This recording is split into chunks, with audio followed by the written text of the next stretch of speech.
And Bo is joining us online.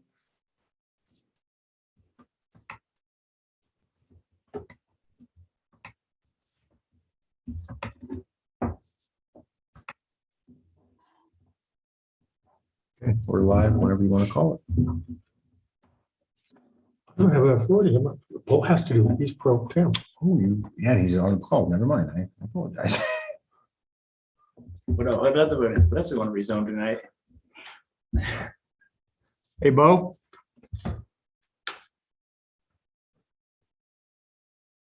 Bo?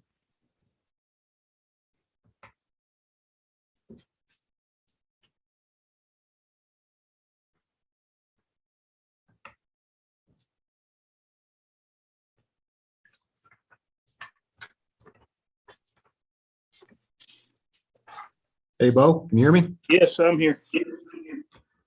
Since Joel's not here and you're the pro tem, I know you're not here, but you have to call us to order. What happened with Joel tonight? I don't know. I haven't got any response from him, so. Oh man, I'm out of practice on this one. Alrighty, I think you have to sing the Star-Spangled Banner. will you start it off and then I'll kick in with you? Pledge of Allegiance? Yeah, let's go. Okay. I pledge Pledge allegiance allegiance to the flag of the United States of America and to the republic for which it stands, one nation, under God, indivisible, with liberty and justice for all.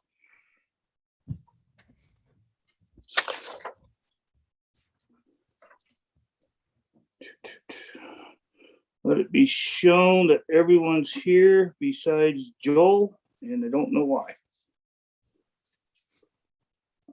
And as for next up, let's just go right to zoning. And Chris, I'm just going to turn it over to you. So the first thing that the cover was just talking about the current zoning districts that we have, which is R1, R2, R3, R4, and an SR district, as well as a C1 and an M1 district. And just discussing what's contained and allowable in each one of those districts. And just kind of, do we need to look at anything additional that needs to be put in there, or before we go into the actual zoning of everything else? So I guess R1 is covered under section 19-10.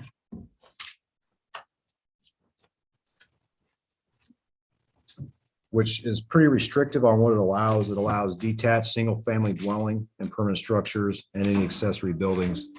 So pretty much your standard single-family house. Which I do believe it does not allow any duplexes or combined housing structures, my understanding.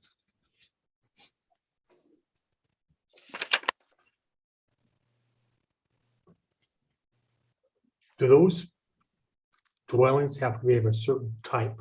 Mobile homes, trailers? Because trailers is a single family dwelling, So but correct? correct, but it has to be permanent. So if you have one on a foundation, it becomes a permanent. So that would make it allowable under those situations versus on a skid or something like that. So currently you could have a manufactured home brought in an R1 zone if you put it onto a foundation. And made it That's permanent. something we're going to be looking at, correct? We're not going to put mobile homes out there on the 40 acres. Right, so Just just gonna stick- clarification.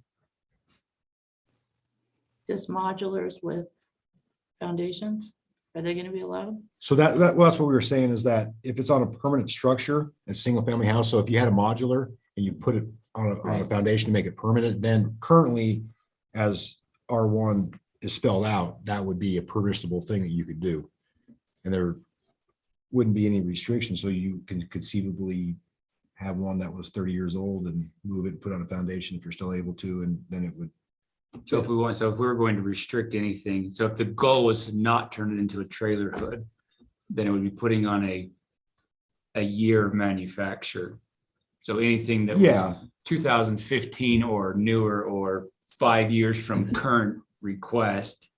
then, yeah, that's what, or make it so it can only be stick built, but that, I think we get kind of restricted in today's market I where. think Wyoming demonstrates that modulars are, I agree, as long as it's on a foundation. Yeah. Correct. So I think getting that restrictive, that would. but I Yeah, think, probably harm. but a date in there of the manufacture of, I mean, a modular from the 1980s is still very different than a modular from So right now. my suggestion with looking at would be something like not more than 10 years from, or 15, or, some non-arbitrary timeline. So to ensure that as the years go by, 20 years from now, what was, if it's a 2015 now, well, in 20 years, that's, 35, 36 years old. So there's, Sure. having, 5 years from the petitioning date. correct. a Yeah. request. Whatever that ultimate timeline looks like, that way it's constantly, moving it. So must be within 7 years of the current year.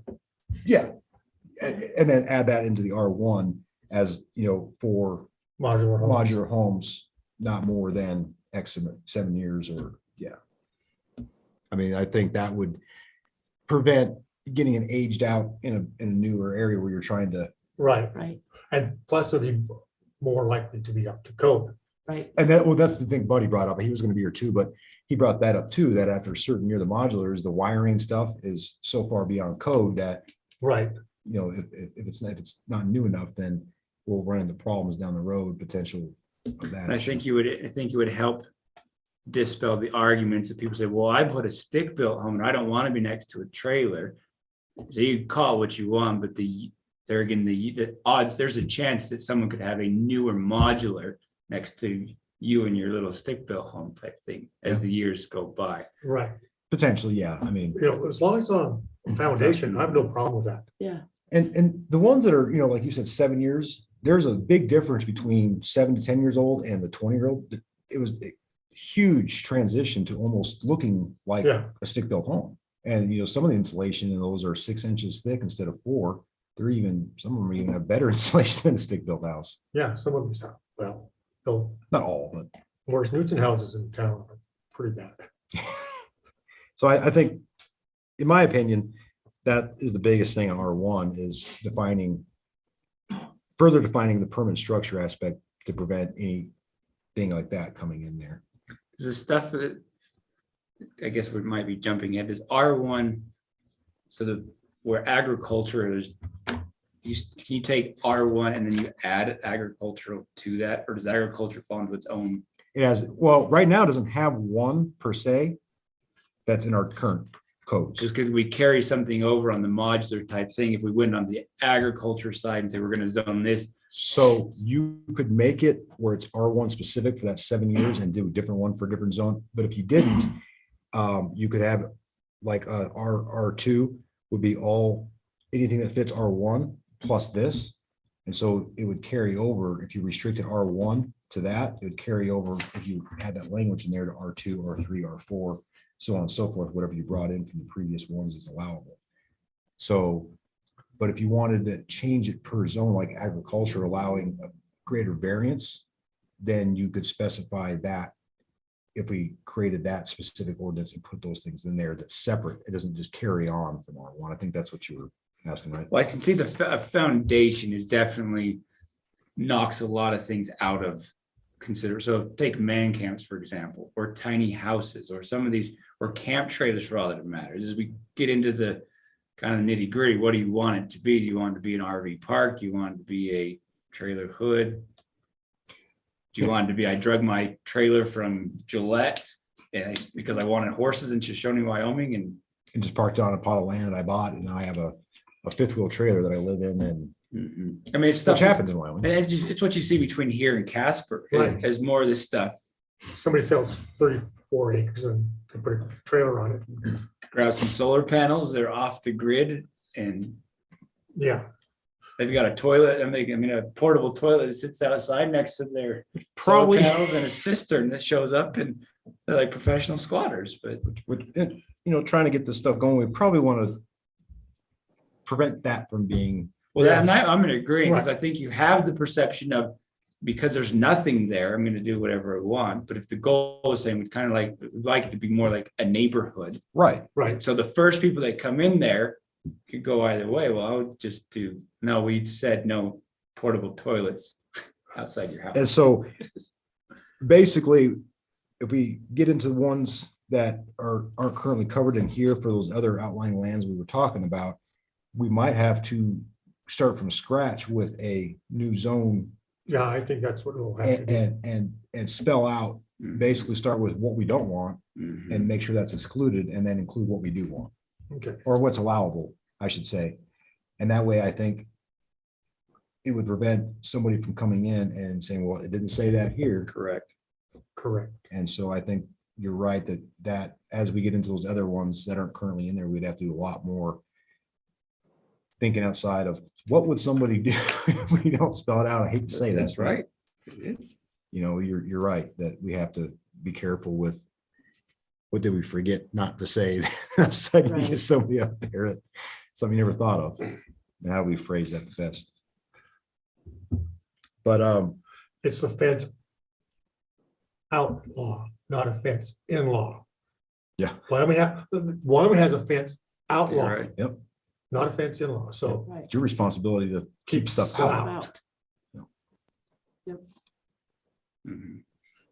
And that's what we need to look at from that point of view. I like what you're saying on R1. But I think what Chris has said is well, I think if we take a backbone, but we're better off writing because we're not gonna know all the loopholes and all the other things that may or may not, you just wouldn't think of, but if you start saying, well, this is what we want. If you want to have horses, I don't know what the current agriculture is, but we're gonna permit 2 horses, or we're gonna permit 6 animals, or I mean, Well, kind of like with chickens, you can have 5, you know, No roosters. yeah. No roosters. But I mean, you know, how, you know, as you get further out, you know, and especially if it's subdivided a 5-acre plot, you know, what, you know, is it different than a 1-acre lot that is in the same zone? You know, but they can have X amount here, but you have 5 times the space and you can still only have X amount. that's an interesting question. Oh, Yeah, it's, Yeah, but I mean, I think every one of those would be, you know, viable things to be able to answer for if somebody's going to buy something out there and they right. want to know why is it this way and having an explanation, because ultimately that's, sure. So we Could did be it on a just per waiver. parcel or or per acre, per acre. Yeah, or yeah, if you said it's some, put less than this or greater, you know, so it's like fishing at Bass Lake. You can catch bass less than 8 inches or greater than 16 or 17, but everything in the middle, you throw away back in the pond. so yeah, if on that new zoning thing, you had you could have so much per acre and then you extrapolate that out to, if you Yeah. had 2 or 3, then it would just grow from there. Would make sense, I guess, and that. Yeah. Because that way you could, we as I guess, as a community, you would know what the cap was going to be. So if someone says, well, they're gonna have 50 cows out there. No, because we know that you can have 3 cows to the acre and the largest parcel is 5 acres. So therefore we will not see more than 15 cows. Yeah. I mean, it's a predetermined. So some people say, I don't want 15 cows. Say, well, we had to try something and still. Yeah. Because I think you'll have the funny farm opportunity, but I think there needs to be that difference between the funny farm and the farm. Crazy farm. Yeah. You just need to look at some of the ordinances of the other towns and how much, you know, livestock they're letting on that small of acreage. Cause I mean, like say like 15 cows, that's a lot on 5 acres. You know, if you're doing a residential. Yeah, there's a lot of feeding. Oh, I mean, that's the thing. It's that. Typically, 1 cow per acre is your. Is your, The verbiage that I've seen in the past is that they say 1 large animal unit per acre. And then they say 2 medium to small animals equals 1 large. So you have the option of having 1 horse or 1 cow, or 2 sheep, 2 goats, etc. 2 pigs. And then they say something like 10 small animals per unit, which would be chickens. And then, Yeah. and then, yeah. Because I know, like, I have a sister that's got 2.5 acres and she's got 7 horses. So, we just got to figure out what the happy medium is, because one large animal per acre, that's quite small. I think we need to look at the surrounding towns and see what they're doing.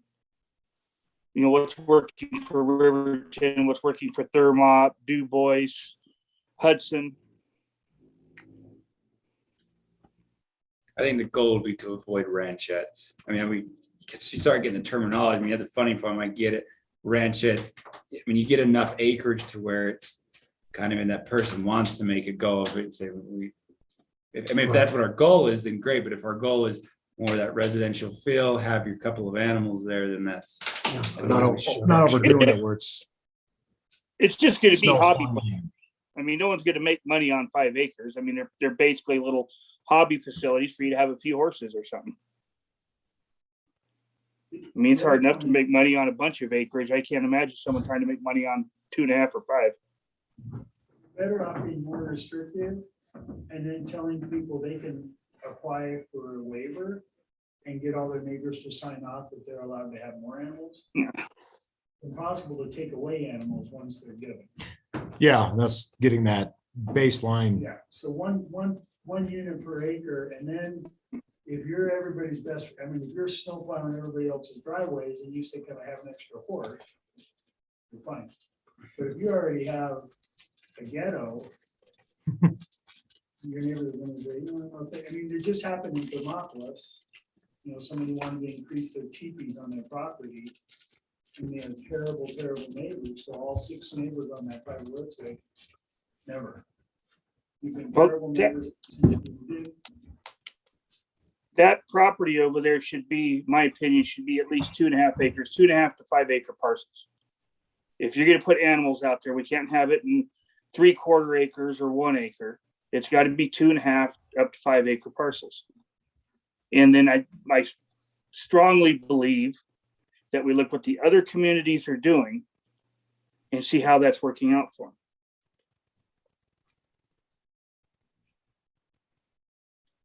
Having livestock my whole life, I just think that's a good way to go.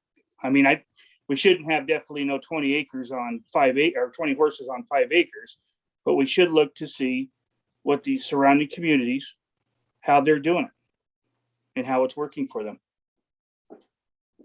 I think that goes into planning out a new zoning district of whatever, we call it agricultural and then going through that and seeing what you were just discussing, what they allow there and what problems, and then kind of putting that into a template and then sitting back down and looking at, what the council thinks is appropriate, listening to stakeholders and other areas involved, and finding what that balance of restricting is so it doesn't become some crazy farm out there that's unintended just because somebody can, because we didn't put it in there.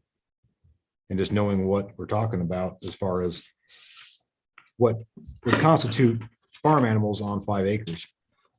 What parcel are we talking? We're not talking about any parcel, we're talking in general. Okay, On if we needed for other zoning, if we had For the agricultural side, Joel. agricultural stuff. sure, on the property other than the 40 acres. Correct. The stuff that we Okay, don't have a zone for. And then strong believer in certain years if we have mobile homes on that side of the road, and then on stick homes, I think we need to come up with a minimum square footage also.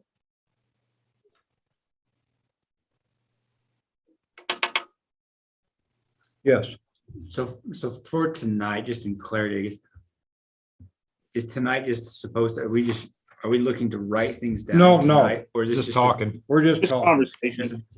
just conversation to sort of get the juices going, kick out some ideas, something to work on. So this workshop This is a is- yeah. brainstorming. That's what we're doing right now, correct, just brainstorming. Okay. Mike, what do you think about it, part about minimum square feet for houses?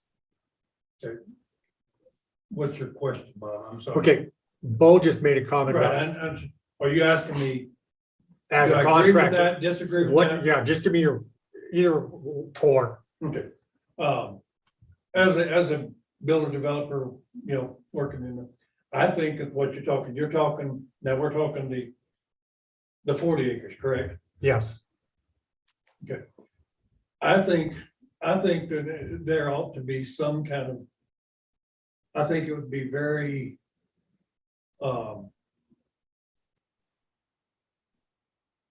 lost the word I'm looking for anyway. If nothing else, advisable of the council to come up with some kind of restrictions that, I think that you're looking at making this a drawing point of the whole community. And so if you do that, I think there ought to be some, and I'm not for these homeowners, associations, HOAs, and when you start, your mailbox has to be yuck and your paint colors and all this, and that, that to me is total, but you can have some restrictions, okay? A house, first thing I'd say is no mobile homes on that. Okay. Yes, I agree. Number two would be, okay, if you're gonna build a stick home or a modular home, I don't think a stick home modular would be almost, We talked about that before you got here and gave some, we said if a modular was accepted, it's gonna be on a foundation and looking at doing a time frame. So from, that could be X amount of years in age from when the person is asking. yeah, I mean, a newer modular is what I'd be saying. And there may be just something, go ahead, a new modular, not bring in, we got two of them over here, we'll move those two things over there. You don't want that. But to come up with some kind of, I don't think you want 500 square foot homes over there. So that's my boy's question. Bo made that comment. Should we have a minimum square footage? I would think somewhere in there, you want to come up with, that'd be my opinion. And I'm looking at, yes, I've been talking, and would I be interested in doing some more future homes out there? I think I would, if it's attractive enough for everybody. $10,000 a lot. No, I'm not, because, here in Shoshoni, it'd be, $50,000 like we're charging in Riverton, we can't do it. But then put some kind of, I don't think we ought to do the 50 by 150 Shoshoni lots either. I think the lot sizes ought to be. What do you think of I can like, take it. Go ahead. sorry about that. What do you think of about like half acre lot size and say, I'm not saying exact numbers, like 1,500 square foot homes? And do you think even on a foundation on that 40 acres, should there be modular homes? I'm kind of against it because I think we can get the stick homes in there. A modular home, a newer modular home, and maybe you'd have to just say new. I wouldn't be, your bank basically looks at a modular nowadays as a stick built home. But that is with a permanent foundation. I wouldn't have a problem with that you're saying a new, just what Mike put up here, Poison Creek there. That's a prime example. There's nothing wrong with that home whatsoever. And the comparison on the build structure, so it's 2x6 and insulation and block, everything. When it came right The new down to dot. it, yeah, it's, Yeah. we've Well, it doesn't learned even- it doesn't look comparable like- for home. Go ahead. That home looks really good up on the hill. But I think 1,500 is too big. The house we're building right now is 1,437. Okay, yeah, that's So what I the said. comparison- I just threw it. All I did was throw a number out there. I wasn't. Right. I think a 1,200 square foot, maybe base would be, that's a 24 by 40 home. So in part, so if you took part of it would be how the lot was structured, but if you took a 14 by 76 single wide, kind of a popular modular, that's just over 1,000 feet. So I can see you can be somewhat strategic. If you said we have a 1,200 square foot minimum that almost ensures, A, you're not gonna have super long houses that look more like a trailer. It's going to force a modular double wide or two-part home to make within that parameters. And it'll same thing, it'll push things to be 3-bedroom, 2-bath, kind of as a minimum. 1,200 would be okay. You start pushing into 1,500 square feet, you know, right now the average home in the US is about 2,700 square feet. That's too big. Mhm. You know, but that's average home. But you know, like I said, the one I live in now is 1,300 square feet. I'm building at 1,400 square feet, which is probably going to be the smallest one we build here. On these 8 houses, so it's probably our smallest one we're looking at. I The think others it's, are going to go up to about 15, 16 to 1,800 square feet, you know, a lot. you probably have encouraging people, if someone wants to come build their own stick-built home, some will probably be much more constrained on a budget. And so if we tell them, say, it's gotta be, you know, they're gonna pull in that number. So if they say, well, I can't do anything over 200,000 or 200, whatever the number is, whatever building costs right now, or in the foreseeable future, I think would help determine the size you want to. Bruce? I think the question you have to ask yourself is, who or what are you trying to exclude? And more important, then by accident, who else you're excluding? Because I can tell you right now in Thermopolis, right now, by far and away, the #1 home sales driver are retired couples. And is it realistic for a retired couple to live in 1,000 square feet versus 1,400 square feet? And, you know, what does that do for your community? Because it's sort of a great thing to have in the community until your school finds out that half the houses in town don't have kids. You know, so your tax basis, you know, your draw from the state goes to nothing. And I mean, there's some demographic issues with that, you know, those kinds of things, but I mean, I look back to 1,200 square foot homes, and to me, that'd be pretty gracious. That's a pretty small home.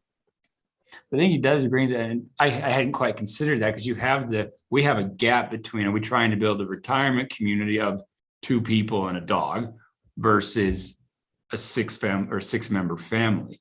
And so you're right, you could have people that say 1,000 square feet, 2-bedroom, 1 bath is perfect for me and my wife. And I hope this is a 55 and older community. Say, oh, that's not what our goal is. Hence sorry, you'll have to just build a bigger You want to home. be more restrictive and then give variances and stuff. Exactly. The other thing, so originally I was born and raised in Jackson. In Rafter J, the development 3 miles south of Jackson, they did something that I thought back in the day was pretty brilliant as far as what homes could be brought into that unit. They just said that every home had to have a 2-car garage attached to it. It raises, and I'm not saying you have to do that, but it definitely raises the standard of home, because people don't come in with Kmart homes if they know they're gonna have to have, you know, attached garages and stuff. And then they did that to exclude mobile homes or to modulars. And then a couple people back when Jeffrey City fell apart, went to Jeffrey City, bought some homes for $10,000, trailered them all the way to Raptor J, and then overnight put a garage on them, which really upset the homeowners. But that was the intent of that. So there's all kinds of things you can do. Ultimately, I think you want to be a little more restrictive in maybe your target, and then understand that future councils have the opportunity to give variances. They would anyway. They're always going to have that opportunity.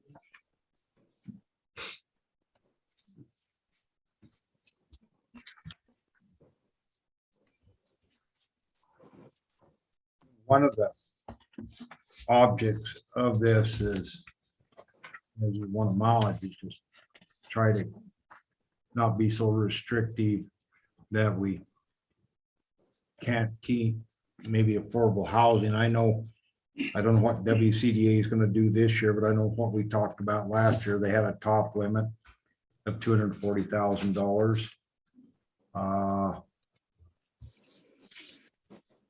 Payments on the program they had going last year would be under $1,000 a month on $240,000. Now, depends what it costs to end up putting a square, what's gonna cost you per square foot, what $240,000 will buy today. And we don't know the influx, high or low, probably is not gonna get it as low as it was 2 years ago, but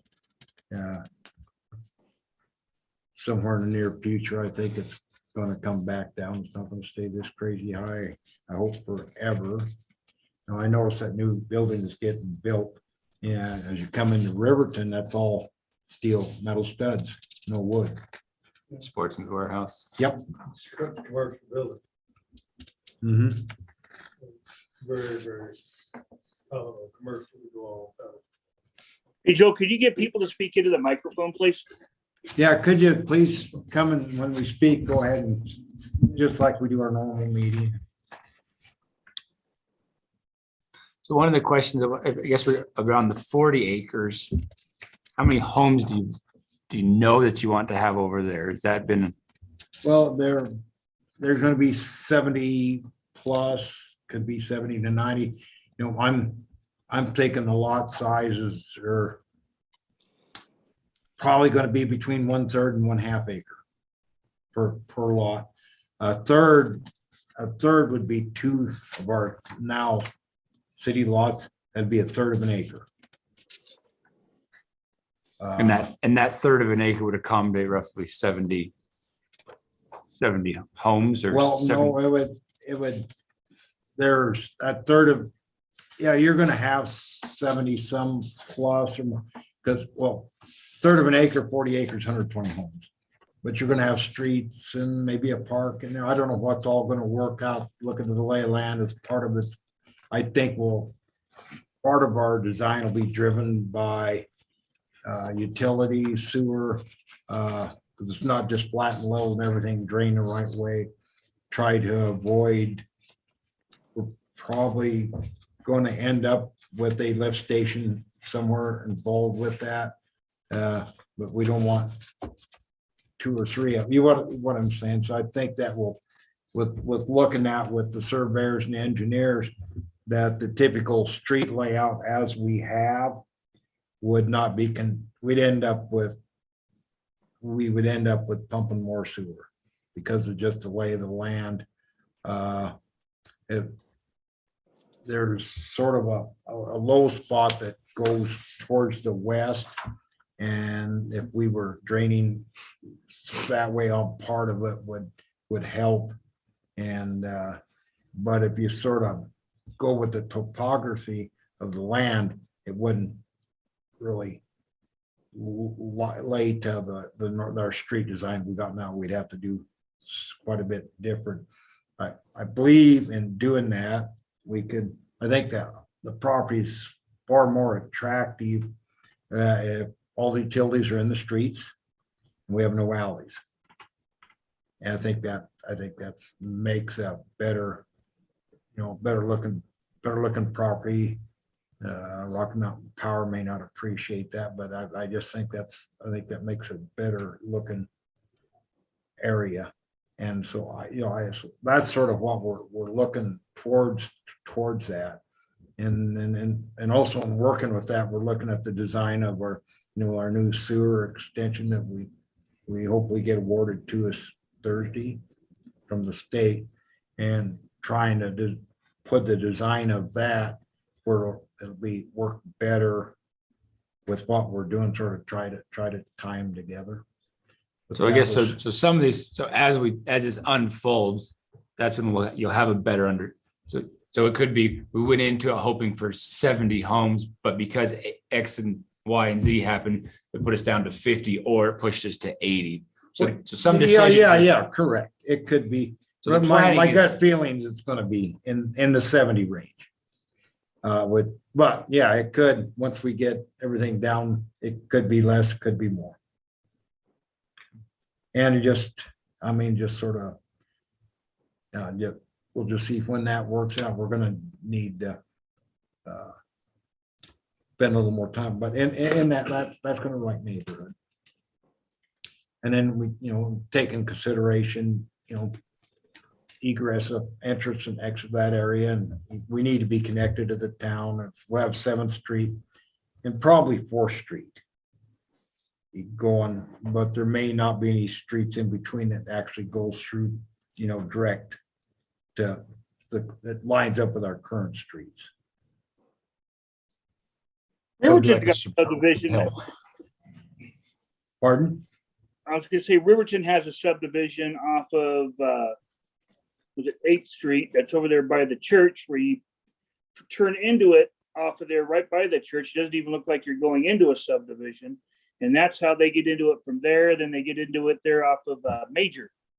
So that's kind of a common thing in, other subdivisions where you only have 1 or 2 streets getting you into them. Yes.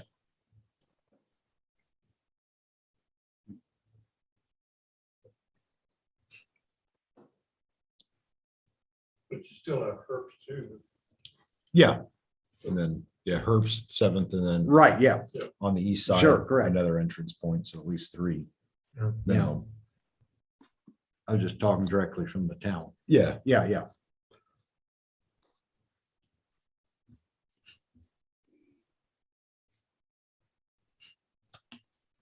Affordable housing at these prices right now. With you building a new home over there in Adams Old Trailer Park, if you were building an affordable housing right now at today's cost, shooting off the hip, what do you think an affordable house would cost? We're trying to get something that's a little less for the teachers and everything else. Is that directed to Mike or? do Yes. you- Mike, could you please? Thank you. That is actually something, Bo, that I was working on that last night. We are trying to come up with, Tim and I were trying to come up with that. Where is our figures that we can do, that we can sell our housing in, and I don't have that answer right now. I cannot see that our house that we're building right now will be able to go below 250 at the current prices. So I don't know, that'd be what Mike's working on that. And like I said, I wasn't trying to put you on the spot, but I know you've been 178. About 175 to about 175, 190, somewhere in that, it's gonna be in that range. Because like I said, when we started this house, I locked in and we've doubled the prices since I started. Yeah. I was So- just kind of curious. I know you're up on all the prices on everything, so. Yeah. And I was actually last night, and I've got some stuff semi printed off right now that is coming in on where we are on trying to get us on that. So I am working on that. And I should be able to have a more definitive answer in the next where we're going to have to be. And and be honest, I was talking to Mike today. We're probably about the cheapest, we can build about the cheapest of anybody, period, because we do everything. I don't have to hire a drywall, I don't have to hire a roofer, I don't have to hire, a framer, I don't have to hire all this other. We do an electrician, but and I do have my heat and air, but I don't have to hire everybody to come in, to do and have to pay all their wages on top of my profit. So They're cheap. I talked to my son in thank you. Sheridan. and Cheaper and expensive. Inexpensive. And he said Sheridan was looking at 250 to 3.25. That, and that's where we're looking at. And the thing about it is, we're looking at the problem is 200 would make us breathe real easy. But I don't know that the market is going to handle 200 I think at this point. May. Now, by the time we get 3 houses, maybe it would here in Shoshone. But right now, I don't know. And that's what we're juggling around. Where are we going to be able to make the market land? Well, not, and then you bring up What's the, allowed. if you use the number 200, so if you guys can build for yourself at 200 square foot, make a profit, be a businessman, great. The next person who says, I want to go buy a lot, they might have to evaluate 240, 250 to go find a contractor in Casper, Riverton. And so that's where, so Bo, when you ask about affordable housing, so if somebody was faced with $250 a square foot on a 1,200 square foot home would be 300,000. Yeah. That's a small home. I mean, Yeah. So times will change, but you're right. If we stay with higher prices per square foot for a time, it makes you wonder who can buy over there or who can buy and build. $20,000 more right now on this 1,400 square foot house. So who's going to pay the 20,000? Me or the customer? That's where it boils down And to. who can hold out the longest? Or do we, somewhere we split the difference, It's just, I mean, that's where it is. It's just, and that's why back a year ago when we pulled off and we built an RV park because we didn't have to buy OSB at $62 a sheet. And, that's where. Yeah. And that's where we backed off. What can we do? We can't build a house at that price. My OSB on this one was, what was it? I think it was 17 and it has gone up to 20, 30, 32 now, I think it is. The last I saw. So, and it did get down to 12 and I didn't buy it then. And But I think that also, kind of brings up the amount of property that, what does the town hope to do? Because there's other parcels that the town has committed on building affordable housing. And does that make more sense to, where the motel is going to be at? We're going to build affordable housing on that first and then wait to see how the market shifts down the road with properties out there. That's what I was honestly, thinking. well, I think that this, like that 40 acres, obviously, we're not going to have 70 homes there in 5 years. No. But, you get 2 or 3 homes a year as it starts to transgress over a 20-year period. I think it's more long-term, but getting it started where the option is to have that with a plan in place so people know what to expect and what's going to come after they build a house and they know what they're not, like we were talking before, they don't put a house there, then all of a sudden they get a 40-year-old mobile home right next to them. And I guess that's where, so letting everybody have the privilege, if they want to pay today's price is great. But I think that goes back to, if we set up our standards that we would say is a fair standard. So if you use the number, a 1,400 square foot home, perhaps a lot of people would say that's not affordable. Well, today it's not. If we need to do a variance a couple of years from now, so be it. But for what we know right now, that's the goal of having the neighborhood. And Well, I currently live in an 800-foot square home with just my wife. I can tell you right now that is abjectly small. yes. It is very hard to live. It's something that would be a starter home, if anything, for a single person. I would say it's maybe the size of a 2-bedroom apartment. It might be a little bit smaller, and but it's somewhere to live. But my point is that people have to have something that has enough space to survive, and 800 square feet is not enough for any family to be able to actually survive in a way that, well, they could survive, and take that back. Not in something that is amenable to a family. sure. When my daughter came up from college to stay with me, we were fighting over the bathroom, and being the only man in the house, I had to pretty much go to the mayor's house to use the bathroom because I could never get into the bathroom between my wife and my daughter.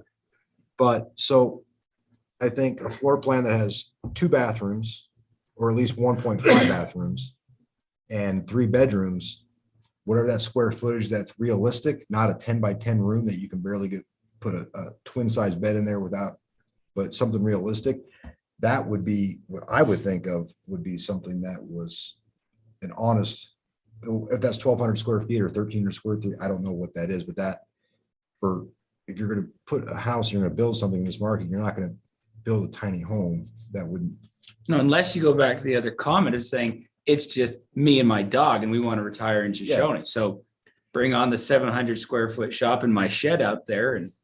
say, You know, and but in an R1 zone, I think that would stick out as it grows, and that would be a detriment to property values going forward and being attractable to people to come up, you know, you have a 800 square foot home, 800 square foot home, and then you have a 1,800 square foot home. It just, the congruency isn't there if it's going to be something that's similar. Well, That size. if we look at some of our other properties, because, you know, I guess the way I look at it is 800 square foot home. Yes, it's small. I've been there myself. 2 bedrooms, but you know, there's going to be people, a husband and wife and first kid, to where if there is one built somewhere in Shoshoni or several built that are smaller, that are 2 bedrooms with the bathroom, and that's all they can afford, they're going to jump all over that instead of paying rent or living in an apartment. So I think we need to look at the smaller ones also, just in some of our other properties. Because there's going to, like I said, there's going to be some people, that's all they can afford, but it's a starting place and they can move their way up. I think you touched on a point on some of the other properties around town. Yes. Because this isn't Well, the there. only spot. Yeah, this is just. Yeah, we got. and there's another thought, and because Tim and I, we've had, as we sit, worked around all day long, we have lots of conversations. I think Joel has mentioned one of the thoughts is maybe doing some more senior housing.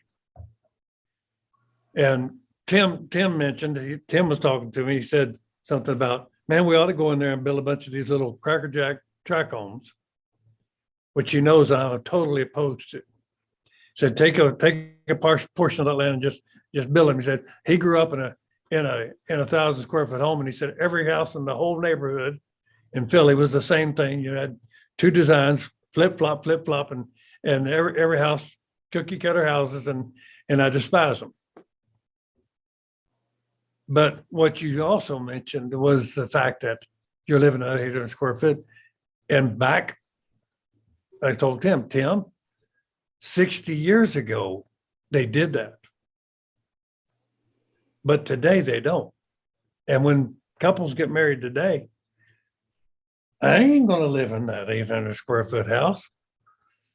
You know, and I've built master suites on a house that was 1,275 square feet just on the master suite.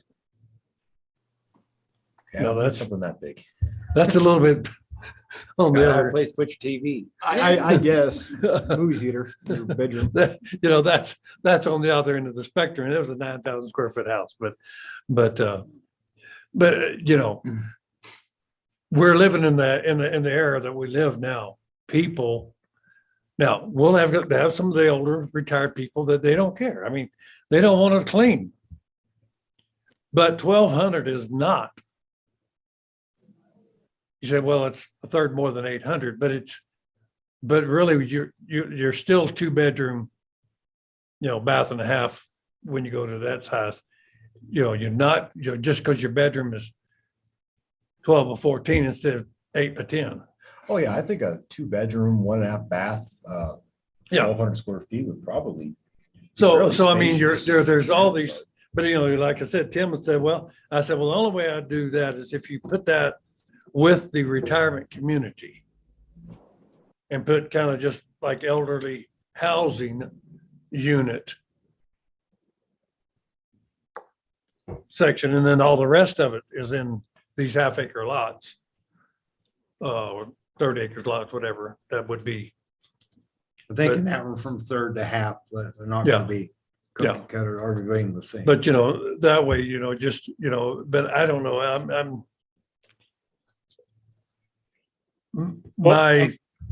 go ahead. What size are your lots? The lot that you're. My lots are 75 by 150. Well, I think definitely on the right track with adding some more senior housing, because I just talked to Chris the other day on another person that's looking for a friend of his And we have a waiting list, so I mean, that's definitely something we definitely should jump on with the property that we have. We've talked on that. And that would also work with the smaller housing, like you're saying too. So I agree with you on that. And the other thing, Can we- again, you know, this lot, you know, make this lot maybe just basically all the half-acre lots. You've got other lots in town, plenty of other places that need to be condemned and turned into. So I think, what size are the Morris Newton houses that were, Morris Newton houses are built on the northwest corner of town, where the dam was built? And what size those are? Those are small. 1,200? I don't think so. I would put those probably closer to 1,000. The 800 to 1,000 Yeah. square foot. Where are they located? I'll tell you. Just, oh, Try 609 Pine. Or Oak, 609 Oak. Maple. They may have been Maple. close to that. A lot of them at that time were even duplexes. Well, some of them So were. that's probably close. They were built in early 50s when they built the dam. yeah. But like I said, back then, man, people said, man, you know, Those are great houses. because they came away from, you know, my dad was raised in a one-room bedroom house, Yes. you know. So, you know, my mom had, they said they had 3 bedrooms in that house. They had 11 kids in that family. So, you know, people did different things back then. We had 3 bedrooms and 8 kids. And, but you did it different nowadays. Just, they wouldn't look at that. Mostly. What'd you say, 619 Pine? 609, something like that. So 619 says it's owned by Travis and Amber Shelton. Okay, I don't know who they are. I just picked numbers. So that's a corner property. It's 1,140 square feet Okay. with that. It has other stuffs on it, but says it was built in 1948, 4-bedroom, story and a half. 4-bedroom story. That's big. Yeah, Must be. that's not the, No, they added on to it. yeah. They're on Maple Street. Go ahead. Just a quick comment. I don't know what other, what your inventory is around town, but if you want to get in, it's a little bit politically sensitive, but if you want to get into senior housing and just put restrictions, 55 and older, duplexes are great. These lots you're saying need to be condemned. Little duplexes with shared, a single car garage on each side. And let your footage go down, and they become reasonable because you share walls, you share, all your infrastructure. They work great. It's just that sometimes it's sort of a hot potato if you want to say 55 and older, which I don't have a problem with. I mean, it's just certain you have to have a place for those people. And if you build those duplexes and you don't call them 55 and older or 60 and older, then the young families come in with more buying power and annihilate the idea of providing that housing. That's the problem. And then they get run down really fast because you got kids doing demolition work on them rather than a retired couple taking care of them. But just options.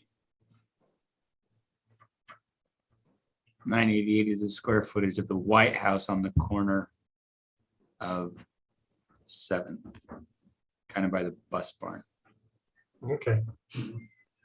Mole owner, Oh, yeah, 988. that should be tore down. It's pretty. It's rugged. Yeah, there's no, I mean, He doesn't live there anymore. just Once we get through some of this stuff and we can start getting onto those. Right. Other Okay. ones, because you're right. Riverton's doing the there's- same thing right now. We need All to the address people. that.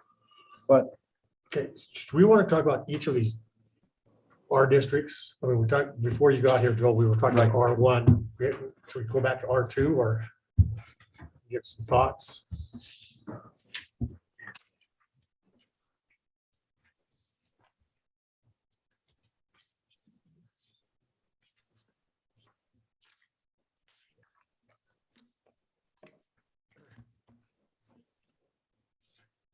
uh, we may not have enough we may not have enough districts, or we need to maybe change some of the wording on some of this. And it's, you know, and we have our R1. I don't know. I personally believe, especially in this, if we have a minimum square footage, my personal belief is the number I'm looking, I'm just saying 1,400 square foot. I'm just thinking I have a rental I own here in town right now. It's just a little over 1,400 square foot. It's 3-bedroom, 2-bath, nothing's really big, gaudy, but that's just sort of that kind of fits. If you want 3 bedrooms, 2 baths, I know you're gonna have to, it doesn't got a huge living room. They're gonna be cutting square footage down somewhere if you're gonna lose 200 square foot. If, I don't know, but somewhere in that range, don't know if I'd go small as 12, maybe I can be convinced that would be, but 1,400 square foot. One thing, I guess we also don't know what interest rates are gonna do. What makes $240,000 home affordable is the program we're working with, WCDA. I don't know what they do. It last year was 1% interest. So 1% interest, that's what made that $240,000 loan Is that fixed in? under 1,000. Yes, It is fixed. 1% fixed, under 1,000 a month. Under 1,000 a month payment. And I haven't had a chance to reach out So to them. You could do probably a $300,000 house. You could do a $300,000 house and still be below, at 1% still be below 1,000. Well, that was taxes, insurance, everything. Well, Yeah. Yeah, total payment, but their upper end limit was $240,000. So I don't know if they've raised that, so I don't know how that's gonna work, but that was, on today's market, I think it's a pipe dream at this point. So you take a 1,400 square foot home at $200 a square foot, it's 280,000.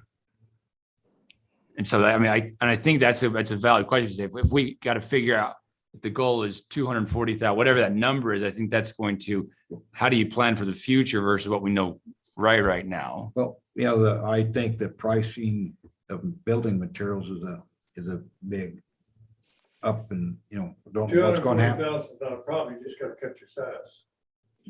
Well, and that's right. I think it's doable, but I think materials, are going to come down. Labor is a whole different stuff. Well, then they're talking 7 And then you interest start rate saying, like, what we're doing this year alone. is, we're doing all minimum 3-bedroom, 2-bath with the 2-car garage attached.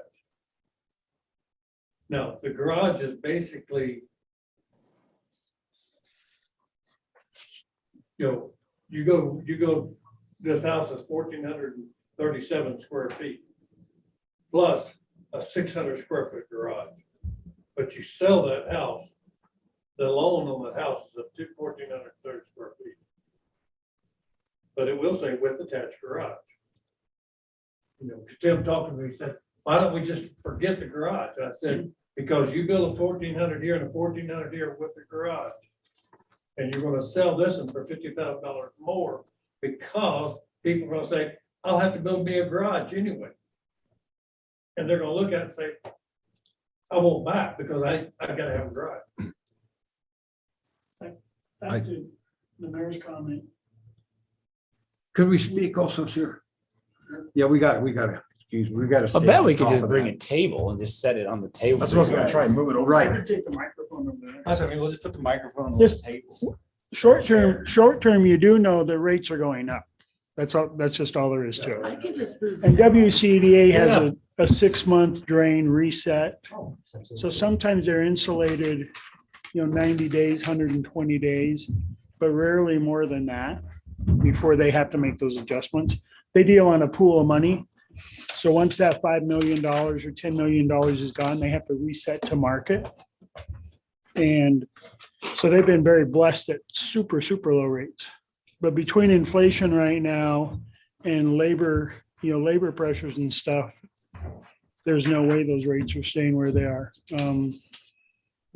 Not, I mean, possibly, back to the late 70s. My brother lived here in Riverton, worked out at Gas Hills, bought himself a house in about 78, 79. And he was excited. I think he was paying 12%. And he was all excited because whoever he worked for subsidized their mortgage. And 5 years later, you couldn't give that thing away. It was costly. But what I'm trying to say overall is, I think you just have to build where you want the city to go, because you can't control all those market factors. And what that might mean in some years is you have zero development. For a couple of years in bad economic times, it might just be, we can't sell a lot, let alone put a house on it. And then the pendulum swings the other direction. And then all of a sudden you have 12 building permits in 1 year, and nobody can find a contractor because I think you just have to. Well, that's what I was getting ready to say.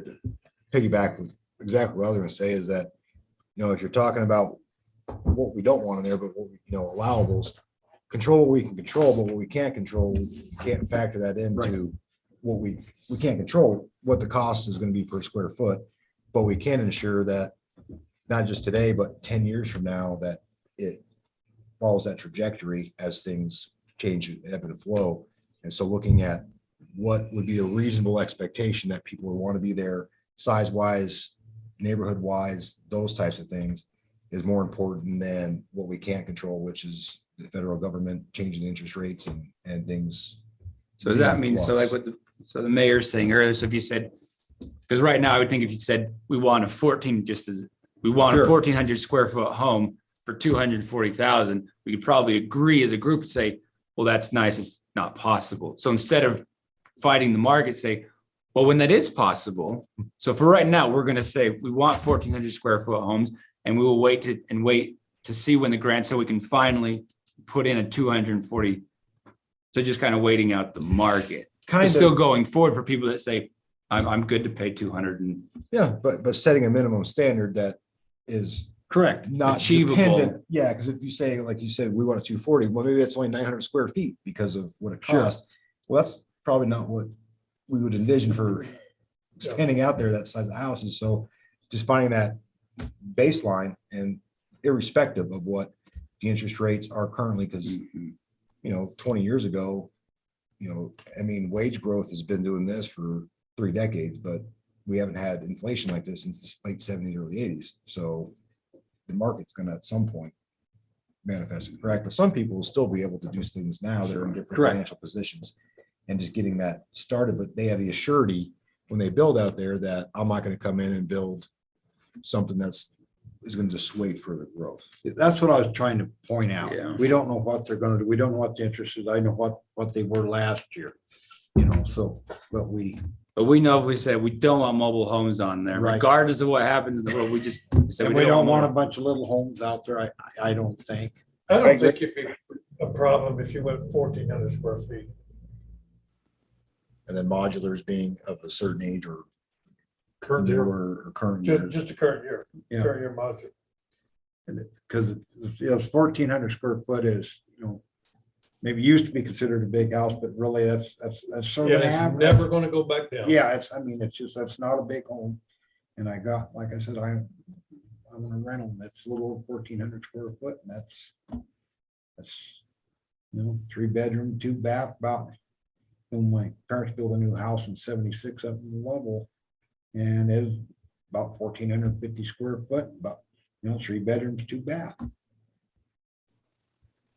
Nothing big, that's sort of a. where we're at now, for someone to actually break ground on a home, are we a year out? I would, just with the development of the sewer, how long Sure, that's I mean, gonna so when take, that, I think 2. I would say probably between 1 to 2 other, Probably, there's. at least 1, but probably closer. to Yeah, 2. yeah, there's, I would say depends on location and what we get. Accessibility of utility, sewer and water maybe on the peripherum, there may be some lots that could be sold. But we gotta make sure whatever we sell, cause we won't have all the streets and everything done going through there, but they're gonna have to be surveyed and make sure they're on a lot, and we got a planned street, even if we Yeah. don't have, you know what I mean? There, Yeah. we could, I think, take some baby steps as we work through working to get streets. Hopefully we get streets and curb and gutter and sidewalks and everything in there. But I can say that keeping that in mind as we're making choices now. So that's when you say, well, who knows what lumber is gonna be 2 years from now? Correct. Who knows what inflation is It gonna really be? doesn't matter. Right. Because, right now it matters because we can't go to the bank and get that, they're not adjusting for it. 2 years from now, they're gonna say, hey, we can't do it anymore. The comps that we were selling for are not, and they'll have to change. And it's inflation. Well, in the late 70s, 80s and stuff, 12% home interest, they were building houses left and right. Yep. I mean, they were, I was able to get some WCDA money. I built a new home in 1980 here in Shoshoni. There was some leftover 1978 money I was able to get, and that was 7 7/8% interest. And I thought, boy, what a deal. My construction loan to build the home was 16% construction loan. And the bank drug its feet, I thought. Finally, and then this bank, the bank that used to be here, I finally went to the board of directors and, hey, we've got this deal. We signed the papers. How come we haven't moved on to WCDA and pay off this loan? I personally felt they were milking me for 16%. I was paying much more, just paying the interest than what my payment was once we got the loan. But yeah, but they were building, depends on the economy, they were building houses left and right, and that just was. So yeah, it is gonna continue. There will be corrections, no. Yes. It's gonna take a little bit of time on this. And I just like your 240,000, I mean, if that's what they were saying last year. Yeah. To look at it realistically, they're saying we've got to go up 20,000 just to cover material. Correct. Yeah, So your 240 is now 260. sure. But also And by, that begins to, we can work with that. but by setting these parameters, we don't run into 5 councils down the road. Don't run into what we're currently dealing with some of the other issues around town. Right. Right. That's right, yeah, I think correct. it's very I guess- valuable to. Yeah, I'm to thinking set some- This is that long, long-term thinking. yeah, Yeah, we that- talked about with the guys. Yeah, from Salt not Lake. just today. Yeah. Yeah. Versus, yeah, so drawing the contrast between that and the immediacy of, in 2 years, what's this gonna look like versus 20 years? And making sure that we put those parameters You in can there answer it. to It's ensure. not tricky. If it's important, take it. So I sort of, I was born and raised in Wyoming and both my parents were, but zoning is such a bad word in Wyoming. It makes me laugh because, I was raised in Jackson and Jackson got on the zoning bandwagon before any entity in the state. And it's done them very well. They've restricted some rights, but it's like, does somebody have a right to open a strip club next door to the family diner? It's all back to civics. And then there's communities around the state who absolutely disdain zoning. And then they complain about where they are today versus where they were 30 years ago. I can tell you how that happened.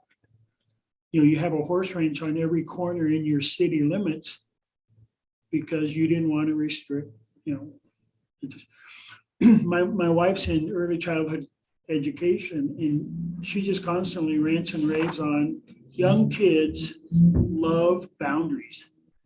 They don't care how strict they are. They could care less if their parents are the most strict parents in the world or middle of the road. They don't even know. As long as they know where the boundaries are, kids are very happy and comfortable. But when they're told they can run wild, things fall apart. And that's sort of how I see zoning. Communities will deal with whatever parameters you give them. So it's really zoning is for the best of the community. And then you know, where it falls. It's small town Wyoming. But we're a mid-sized community in the state of Wyoming. I've been to Cora.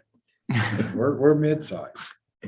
But if we do this right, we're able to facilitate all those different Right. potentials for all Oh, yeah. interested parties, and this lot here is for family-oriented teachers. This part over here is more for those that want a cow or a dog or a pig or whatever, bigger plots of land that would be more discernible, and some lands up here is a little bit different, and we have different, so being able to do it right in this fashion, but forward thinking, so we don't, again, run into these problems. And I think 30 if years you're doing it here, you know, the big extra for the, that's fine, because, but then 10 years down the road, the council says, okay, if the property changes hands, it can no longer be agricultural. You know, then it can be started back into development again. Well, that's in R2 under, if there's an existing trailer in an R2 area, and if it's that lot vacant for 6 months, a trailer cannot be put back in that R2 area. So that's what you're talking about. Right, right. Well, you know, I mean, but they could say, okay, well, this is zoned, you know, small agriculture. But then they change the zoning, but whatever's there, they can't take it away from them. But in the future, anything that changes in the future, then that would be, you know, because then that way they could say, well, we're gonna annex the rest of this and, you know, and then build, you know, because where else is Shoshoni gonna build? You know, what other direction do they have? Is there, where's their land available? You know, where does it, you know, you can only go so far. Any direction. Well, west until you run into travel land. So that's it. You know, that's. The north is all BLM, to the south is all BLM. BLM. You've got, you know, you've got boundaries that are established not by private ownership, but by federal ownership or whatever, and that you can't go any bigger than that. And so, you know, which way could it grow? Where you go north, North is to the Boise. well, you run into that's private land up through, as far as I know, clear up to Poison Creek. As I say, almost to Poison Creek is where the boundary starts. It's about 300 yards south of where the last bridge line is. It's about 300 yards south of that is where BLM. BLM. Poisonous bad water. Yeah, Badwater. Badwater, yeah. Sorry, I meant bad. I knew what you meant. Yeah. So up until that point is. Yes. that's So private. there is some north and there's, so. And I'm not sure how far east. Well, and there's all that There's- land that's privately owned by the school also. You go. Yeah, Yeah, that's where it stops. There's that That land there, the school land. Yeah, I was gonna say. they don't allow- And then there's, you know, there's a lot of other, but I'm just saying, outside of our, you know, if we go, you know, because, you know, just past here, you've got the big rock tower there, and I mean, that's not, you know, it could go, I guess you could go all through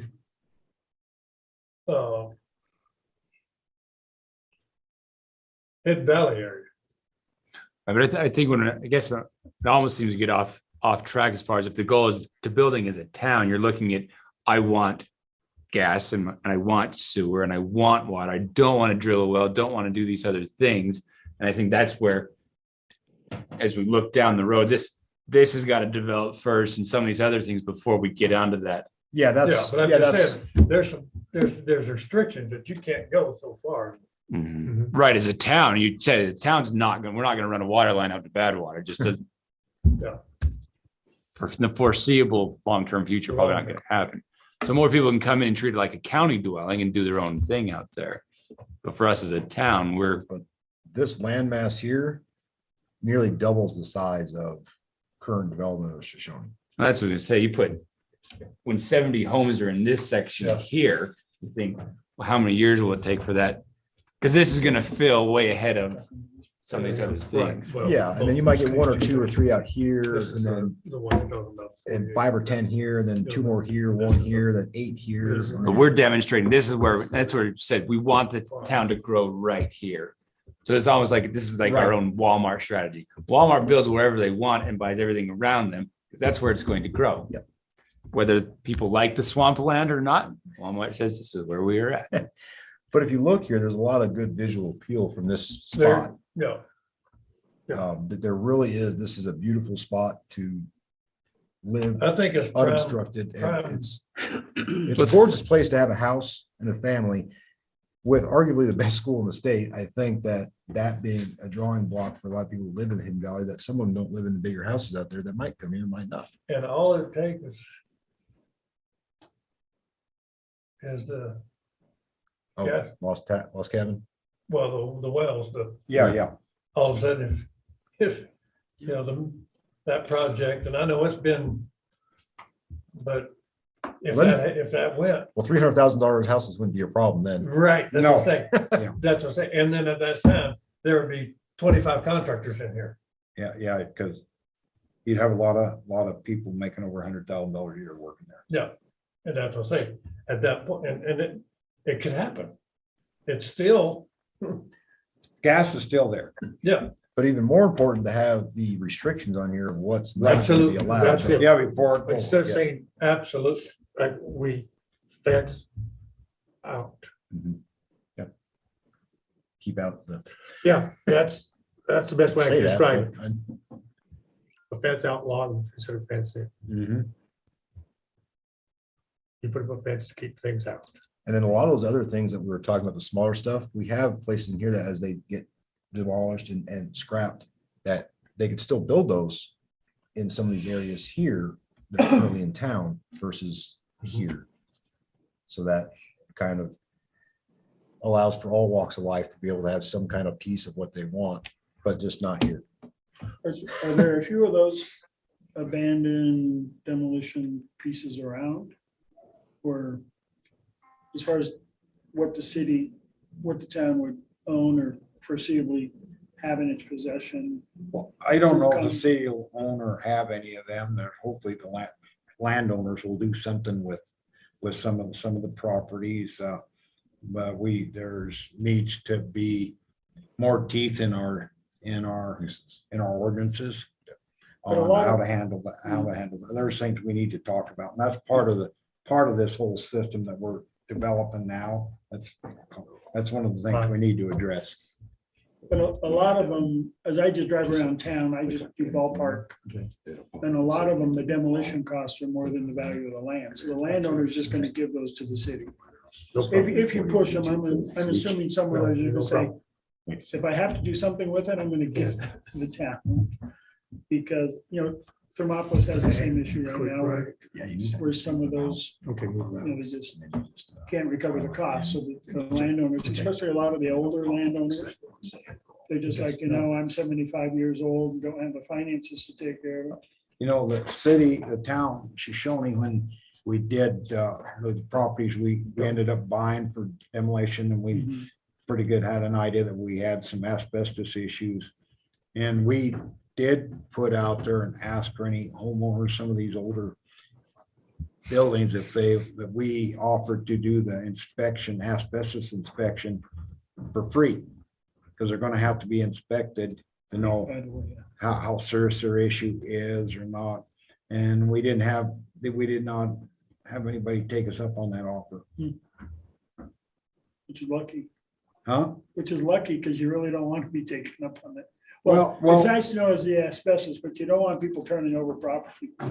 Well, no, we wasn't asking to turn over property. Just There the was their inspection. option to see, because the demo doesn't cost much to demo a house. And else you got an asbestos issue, then it gets expensive. But there's a difference between commercial asbestos and residential asbestos as far as the Wyoming is concerned. So if I have a junk house, it's just my junk house, I go and demo it.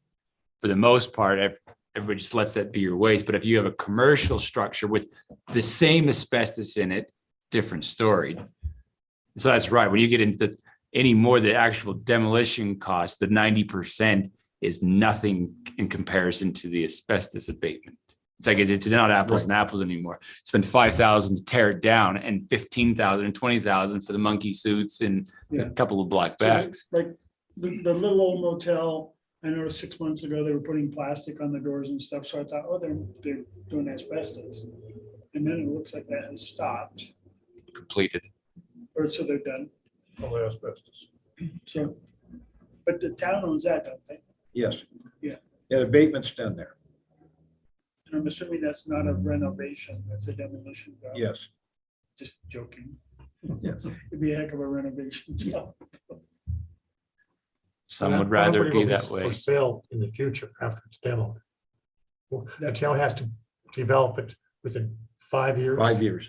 From the date it's demoed or from the date, I don't know. what I date. believe, Probably from possession. well, yeah, I believe it was 5 years from when we Probably got the right, money. took her, yeah, that's what I was gonna say, till we took our funding. And that, then we have 5 years to start. We gotta work up a plan and start. We don't have to have it completed by then. But we have to have it, Chris, I think is telling me there is a drop dead date on that. yeah, there is, yeah, it's, yeah, That has to be, Done, not done. completed, But no. There's a drop dead date on when we have to start it. oh, and started, okay. I thought Yeah. you said. I No, thought you said no. completed. Yeah, no, it's not completion. It's, we have to have a plan formulated and started on it. It doesn't have to, we just had that conversation with them. Gotcha. Else I'm mistaken, but that was when we're kicking on, we're looking at time frames of what we got. So we have some time to do that Yeah. and the old R&M grocery lip rippers, same thing. Mhm. That was both of them, Movements, though. the same thing. And they have to be housing. So that's when you hear us talk about, so there's other different, so when the town's goal is to do affordable housing, so the town already has acquired other properties. So we say, we could put something right here. We don't have to put it over in Right, a new correct. area. And so both projects can I continue assume to go everything's forward. around, but they have to be affordable housing, even that one, because that one's in a commercial zone, isn't it? No, it has to be affordable housing. Even though it's in a commercial zone. Sure. That So whole, you just- that whole you- street's The whole commercial. streets are commercial. But So you you'll can- just you can rezone build, that. you can build whatever you But want. I'm just saying, Commercial. because This, that's a commercial this property. is all commercial down there. It's pink. But that motel, if it gets knocked down, it goes into affordable housing. Yes, So you just, as a town council, you'll just rezone those two lots. No. You don't have to can- You rezone. can put a house on commercial. Commercial lets you do, it's you can do, almost do whatever you pretty much want. inclusive. But to prohibit somebody from putting a commercial back on, I'm saying. Because if it's still zoned commercial and you sell it, It's gotta be affordable housing. Your biggest problem when you have a commercially zoned lot and you put a house on there is financing. Because a bank has to look then at commercial comps and not residential comps. eventually I think you have to deal with it. It's not a tough workaround. It's just put it before the town. Yeah, council. if you rezone that to residential, put that in and then rezone that to residential would be the best thing, because your bank looks at this, and because we're going through this right now with part of ours, and I've talked to Chris on this block of half of Adams RV Right, it's commercial. is commercial. We're trying to, I told him we could get that on that we want to change that to R3 or R1, whatever. Because the bank looks at this as it's commercial. So they have to go to a commercial comp. They cannot go to a residential comp for the loan. And guess how many commercial comps are in Shoshoni? A whole lot more than there is, or a whole lot less than there is residential, that call residential comps. So that it can really, just the motel, that's what I think you were saying, rezone that to R3, and then you can get your loans on that. Or R2 or R3, and you can get your loans on that without going through a lot of extra. And it facilitates everything in the future. Exactly, and it's still, At relatively no expense. It's just a matter of reading it through the council 2 or 3 times. And so, Notify the adjacent landowners. Yeah. which probably nobody would complain if you're going that direction. If you're going the other direction. Go in the other direction, you have more complaints.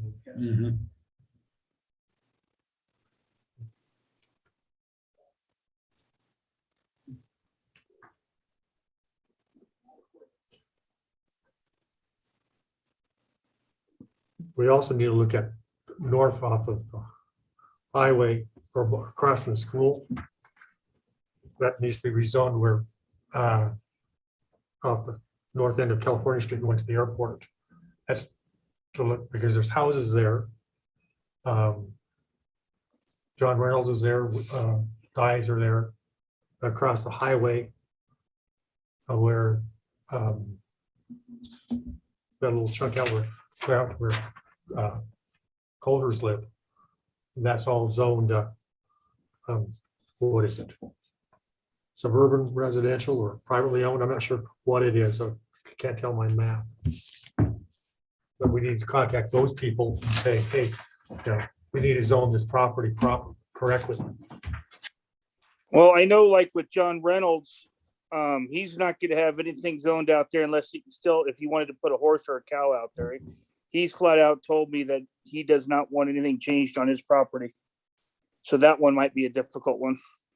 Well, I think we ought to make a new zoning that allows that, so it specifies how many horses you can have or cows you can have instead of just saying, yeah. And go Yeah, that no, I way. agree with you there. But you gotta have a limit by the size of the acreage, you know, a lot. You'd be like an ag one or something like Right. that. Ag one right there. So, you know, if you had a subdivision, Producing. you know, you have R1, R2, R3, R4. Okay. Ag one, ag two. Ag one would be producing Yeah. product for sale And and then- harvesting it, right? Well, or, yeah, I guess, yeah, because then you could have any kind of cattle or whatever, Right. but then if you had An egg two, you could have houses there. and I don't know, I don't have my books available, you know, whatever. I don't know if there's in the national codes, if there are subdivisions or, you know, subheadings under ag or not. I don't remember that. That's why I have books to look at it.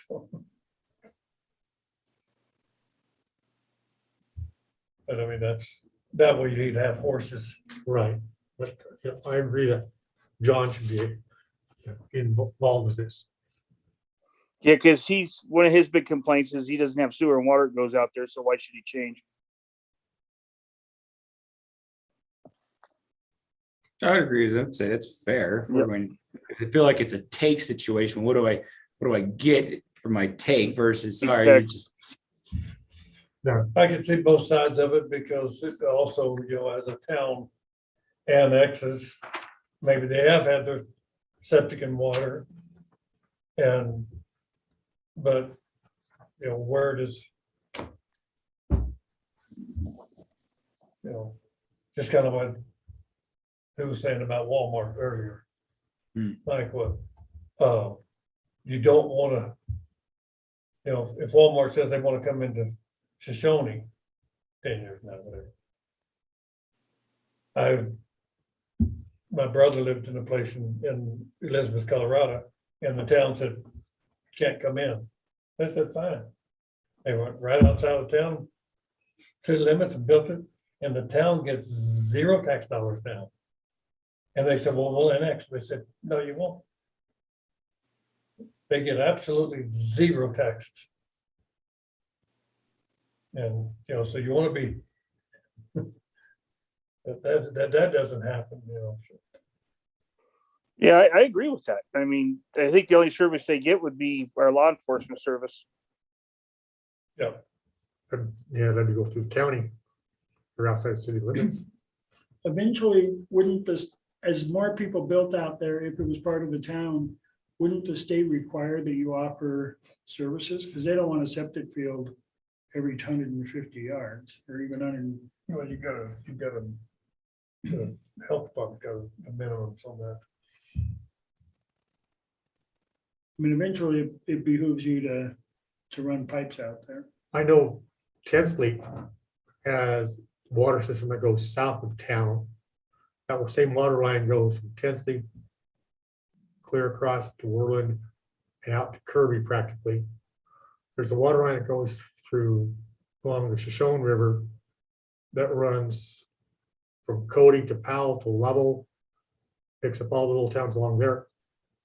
But many of those people who are not in town are on a septic, you know, so there's little subdivisions all the way out, you know, intensely went south on the Norwood Road, outside of Powell across the irrigation ditch. You know, Willow, is it Willowwood? Willowwood or something like that, just south of Powell, little subdivision. They're all on septics, but they have county water. Sheridan County has Sheridan area water system that covers from Dayton to Ranchester, all the way down to Story. Everybody out in the county has septics. But they have a water supply. Yeah, and then the water supply alleviates that, because if everybody has septic and a well, then you're talking Yes. major long-term contamination issues.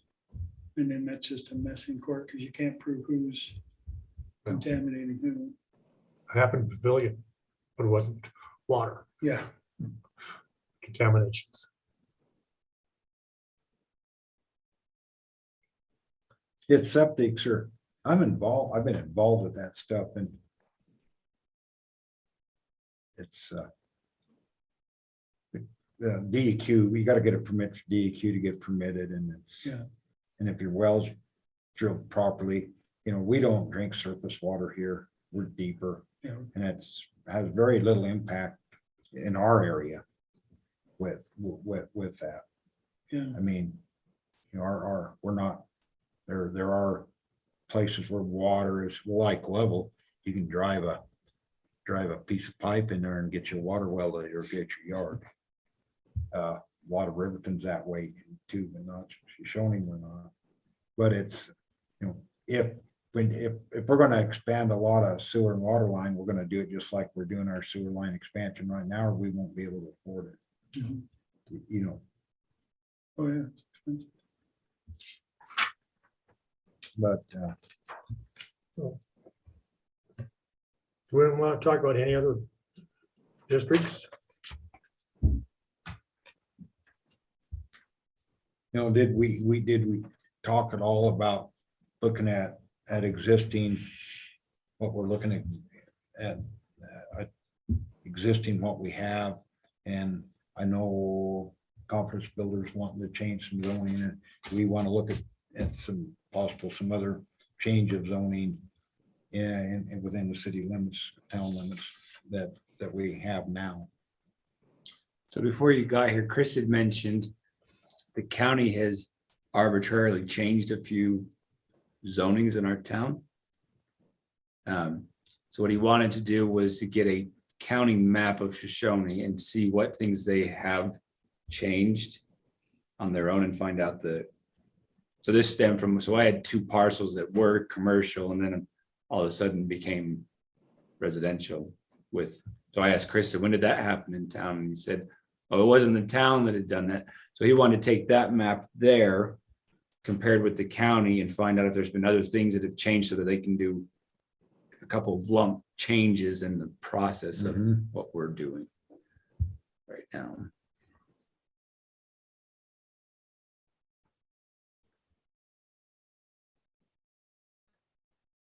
You discuss what zoning you're gonna put out there in the 40 acres. It's gonna be some variant, some variant of R1, I believe. And I don't know if our definition we have of R1 is sufficient exactly now, what we wanna put out there. We may have, like I said, I don't know if we have enough variance or what, but my mind, that's all, that should be all R1, very similar. I Yeah. think we're gonna I think we should have put limit on minimum size of home. Yep. With that area, I And think. no connexes. Yeah, and add stuff like that. I think part of that, we're looking to expand senior housing there. So that kind of makes sense now, but maybe it doesn't make sense. We'll kick that around, but I think that was one of the things we looked at when we bought it. And senior housing R1. Well, no, that wouldn't be R1. That would be different. So we may, I think it's adjoining, to the existing senior housing we have there already. And and what we develop with that, maybe as I think someone touched on already, we may want to even make a partial of that where we do allow 1,000 or 1,200 square foot homes, not just like the duplexes we got. I don't know, in that section, that might be worth looking at to give options to there, but I don't know. That's something that we're kicking around. The way the sort of the lots lay there and the way where 4th Street comes and the land between the way that land lies there may be some room to do something like that if you're looking at the way where the distance between the existing senior housing is, if you buttoned up to some of that. And if you look at 4th Street, it would put kind of a zig or a zag in it, which we can do to make the lot sizes that's sort of, there's some land there. Once bring a map that the surveyors has pulled up that looks a little, so you don't lose any land. There's the way at 4th Street cuts through there, it's a little different if you look where senior housing is in 4th Street, but maybe in that area or something, that might be a place to do some of that if the council so desires. Might be something that you could do something there with to try to keep the rest. I just don't know what. I'm not a developer or anything looking for ideas on that, but there's something to try to make the best use of the land. Well, and then like you said, on 4th and maybe 7th, I think you definitely need to very much consider your emergency services, Correct. Yes. getting them in as fast as, so you'd have 4th going in, 7th going in, Herb's going in. Yeah, To the expedite. right. To get them in. Sure. Because seconds can mean lives. Yes.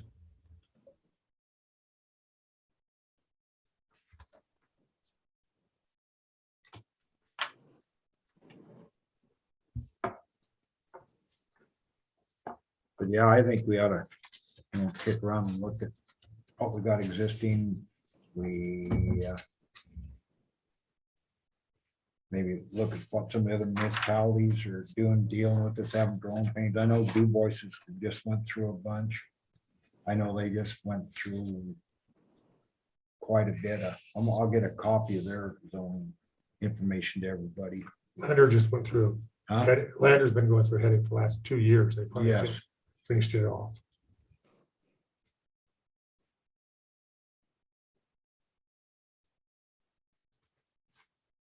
And we got, I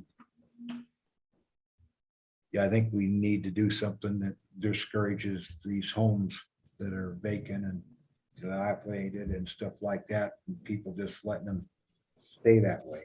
I think we need to, in our ordinance, we need to address that. Yeah, that one off I of 7th and We're gonna Maple is getting count. even worse. Yeah, Yeah. that's one of several. You got kids That was busting out actually of my windows. parents' first home in Shoshoni when we moved here in 1962. They still own it? No, You do. No. They sold it. Yeah.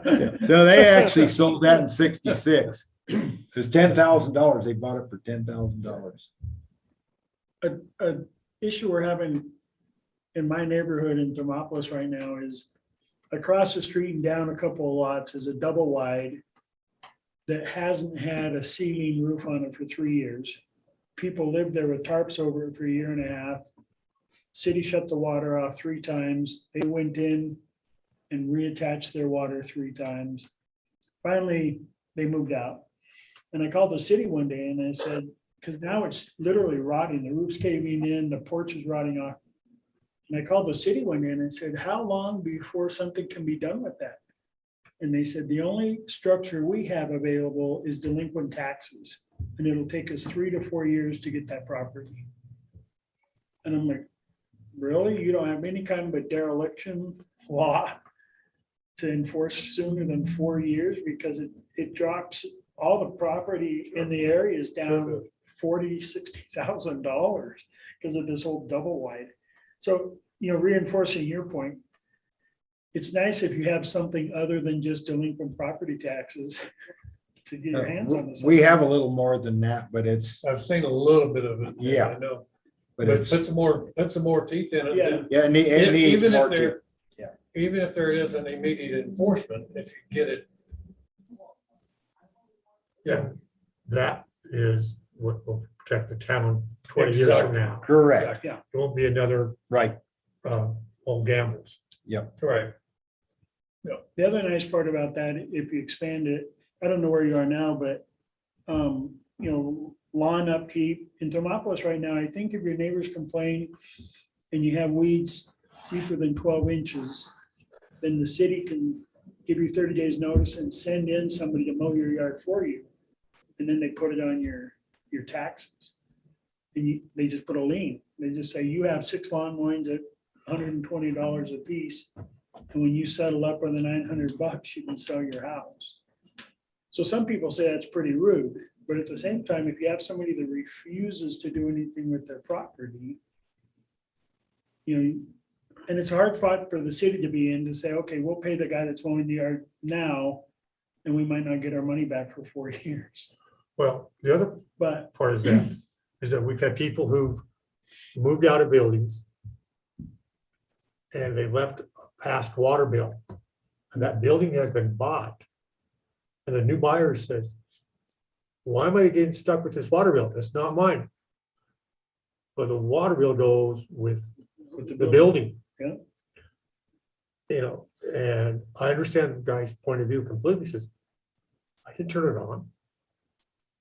So that's something else we can discuss, I don't know if it's in this part of or zoning or well, building. it's part of the ordinance that Yeah. we need to look at, yeah. Okay, but the guy was pretty upset. my home that I own in Thermopolis, I learned that way because the city called me one day and said, you have a $292 bill. I'm like, I've been here for like 8 days.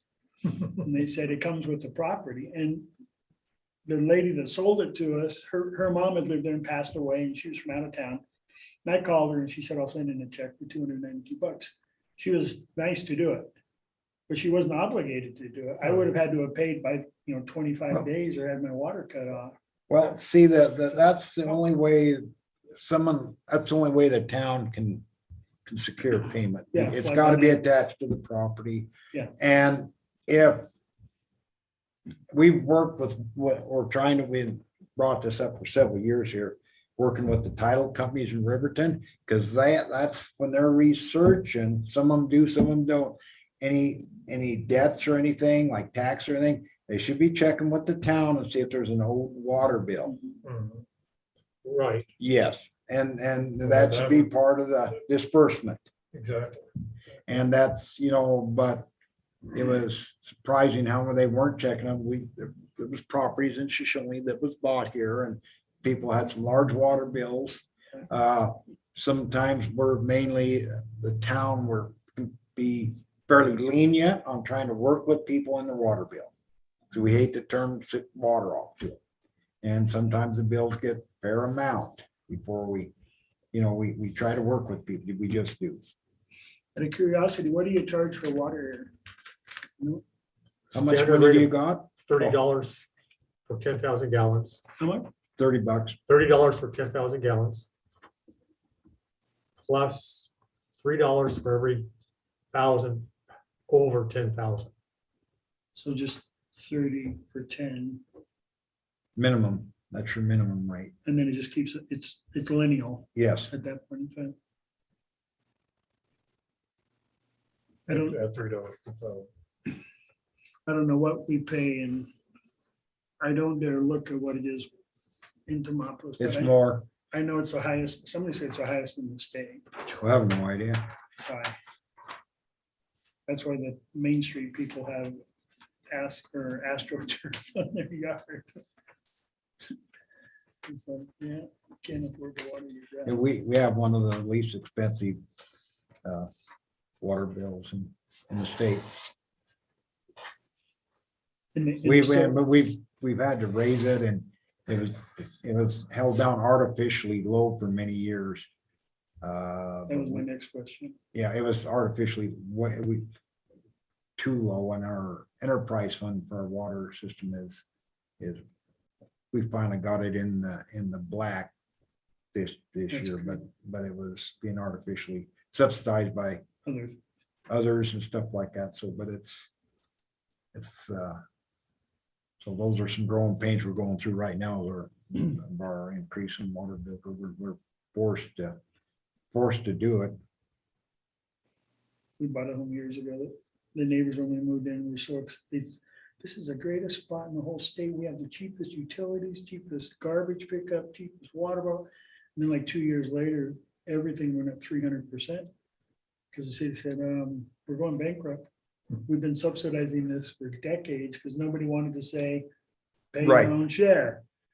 And all of a sudden, everybody's like, what? Yeah, I was sitting on the council, and one of the council ladies brought up that we needed to raise our water bill. So my question was, do we need to raise the water bill? Because I can't see raising the water bill unless we need it. And I was told, no, we don't need to raise the water bill. So we didn't raise the water bill. But that process last couple of years on council started looking more at what actually the enterprise fund and what was going on, and we needed to raise, and we should have raised our water bill. That was clear back in 2010. We should have raised our water bill then, or 2011. We should have then and didn't, and should have. So that was, but yeah, that was We can't afford to subsidize.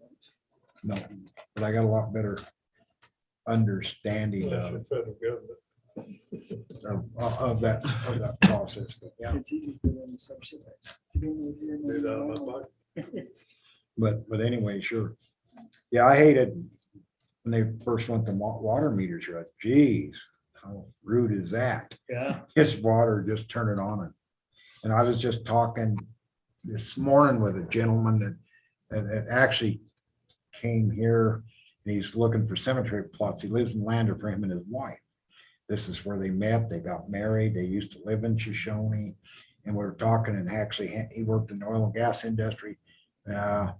We even worked on the same drilling rig at the same time back in 1976. We were on different crews, but it was, but it's small world.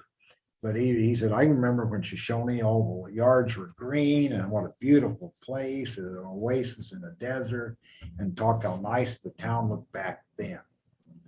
And, but price of putting the water meters in hurt that a little bit. Because if it didn't cost you anything, it wasn't, quite as, you know what I mean? yeah. I'm sure that's a problem statewide. Wyoming's so brown otherwise, but I was in Jackson when they put in, when the, DEQ, or somebody at the Fed level said you have to have water meters. And a lot of really, really nice green yards But with brown. if you go to Dayton, they have irrigation system in their town. And they're just, everything's green, but they're not going through a water meter. They have Separate irrigation. system. Yeah, they have irrigation. Riverton. Parts of Riverton does too. Yeah. Yep. Yeah, but it's more expensive than it is buying water. Tim pays, he's got one of his properties, I think pays $100 a month for irrigation. And he has to maintain his own ditch. You have to maintain your own ditch and you have no choice. And it's how much? I think it's $100 a month. Wow. He just, and it doesn't matter if he uses none of it. They just charge it, that's just it. I'd have to find out for sure, but I know it's very, very high. I had an orchard back in Idaho, and my irrigation prices were $30 a month, and it was for as much water as I wanted. Yeah, I have some property about 6 miles out of Riverton, but I come out of I get out of the big ditch, and I think I only pay $50 a year, I think. And I have but I don't even use it, but I'd have to put a pump in there and do it, but I don't. But I got out on Riverton, I got a property out there that just out, I got city limits on 2 sides of me. And, but we have so I'm not on city water either. We have a water district that I'm part of, which is fairly reasonable too. My irrigation, I think, is $100 a year for all the water I I'll want. find out, Tim, for sure, but I know Yeah, he talks about every year, so. but yeah, Riverton, that's different than what Yeah. I'm outside the city, and we actually, we got irrigation water, but it's pumped to us. It's underground. I'm not taking it out of ditch, but I'm getting it out of the line, and I got to filter it. And so I got a half-acre yard there that's on a sprinkler system, but I got to filter, but it's, when I first get it through, I got dirty water that's from the ditch. But that whole subdivision out there, out on the Riverview out. Well, I have out there Porter's old store. I converted that into a triplex. But out in that area, that's all. But, and I keep it green. It's easy to, that doesn't cost me. If I was running through a meter, I'd probably have less yard. That's getting off subject. But anyway, that's, but yeah, how to keep it green and stuff like that, that's an issue. And it's going to be an issue with water rates going up. But it's, how do we, I know down south, you see Arizona and stuff like that, you see cactus, and it's decorative rock or whatever. Yeah, and- Aeroscaping. Yeah, I mean, actually, it doesn't look too bad, but I don't know. That's another thing to keep in mind, yeah. If it's true zero escape, right, it's fine. Yeah, some people just have a pile of rocks. Well, or they just don't do anything. It's Yeah. just sand. Yeah. Well, yeah, if it's a drive where you can't even grow weed, it isn't an issue. It doesn't look so bad.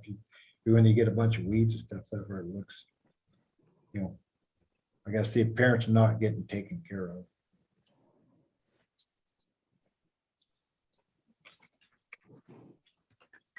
So. We got anything else someone wanted to bring up, kicking around for our first meeting? We got sort of food for thought and where we want to go. I think we covered the 40 acres pretty well. I don't think we covered the other stuff Okay, well enough. okay, I think you get more information about the outlying places north of town of California. Get that information. okay. Are there any other people like Mike or, with changing property from the county? So Mike, was that good or bad? One was kind of irrelevant. The other one was bad. Because I think technically, I think that's a taking. I think you can contest that. Well, that's what, so when we'd asked them initially, the question was, oh, that goes through your town. So talk to your town first and see if something happened internally. Come to find out, it's, more of the explanation was, this isn't the first time this type of thing has happened. And so it's just finding out why it's an overreach of why is the county and our town changing things at their whim instead of coming to a council, and we can't do that. I can't just go build a business in the resident and say, well, I want to do it. So it's not working both ways.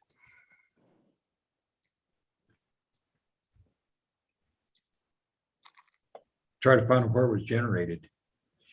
No, nobody around here today knows where it was. Go ahead. I had a question from last week, if I can digress. When you were talking a little bit about the bed tax, motel tax and the funding for that. Uh-huh.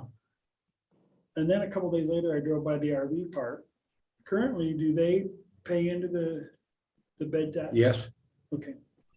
I know there's some discussion. I just heard some discussion from a friend a week ago that they were discussing outfitters and some of those things. And that particular gentleman, he said, I don't think RV parks or outfitters, or, he had a long list of people that shouldn't pay into it. We pay lodging tax. On an RV park. Is that your part? That's a- Okay. So I drove by it a couple days later. I'm like, well, that's gotta fund something for Shoshone, but Yeah. you're new. If you, right now, if you pay a lodging tax out of the state park. If you're camping out there, you're paying lodging tax on state park. At Boise. Yes. Yeah, Oh, 12%, every 12% lodging tax for bringing your own housing to stay in. I don't like that tax at all out there. I don't like paying anything out there, right? It was always for free. I- But those That's days just- are I think gone. it's-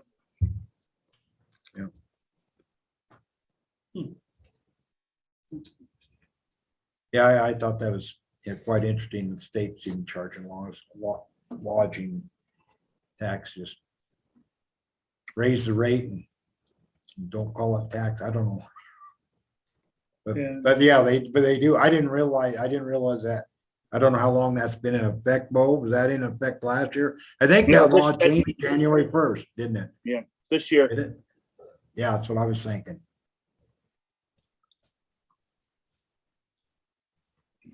So, I'm ready to go home. okay, I am too. I just want to Me make sure too. nobody else was.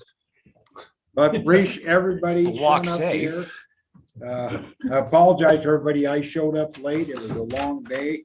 I was kicking back and resting, and Bo called me, where the hell are you at? Excuse my language. Where the heck are you at? We need a motion to adjourn. Yeah, we need a motion to adjourn. So moved. Been moved by Second. Councilman Weaver, or Councilman Zent, second by Councilman Weaver, that we adjourn at what time? I got 9:03? Yep. At 9:03.